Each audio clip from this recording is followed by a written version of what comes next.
Hey chefs, Chef Amy here and welcome back to the JnrChef kitchen. We've had some wonderful feedback about our recipes and a lot of you have been asking to see some desserts.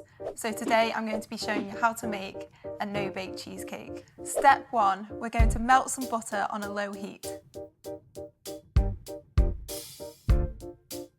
While your butter is melting, we're going to bash our biscuits.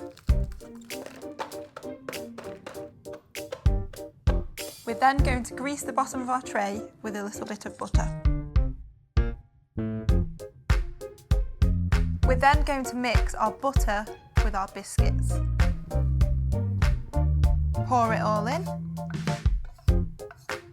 We're going to add your mix to your tin. This bit is fun. We're going to push it down with our hands, but not too hard. So it should look like an even, flat layer at the bottom. Once your mix is nice and flat, we're going to pop it in the fridge. While our base is chilling in the fridge, we're going to add our cheese into a bowl and give it a mix.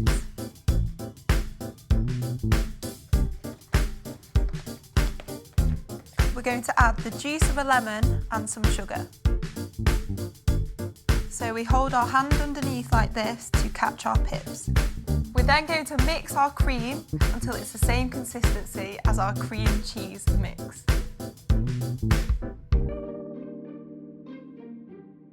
We're then going to take half our cream and fold it into our cream cheese mix.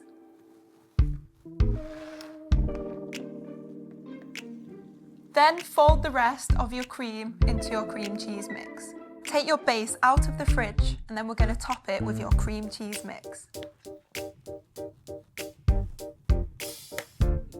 Spread it out nice and evenly. Once it's nice and even, we're going to pop it in the fridge for 30 to 45 minutes. So for the final step, you can decorate your cheesecake however you wish. I'm going to add some strawberries, some blueberries and some raspberries. Well done, chef! Share your results with us on social media.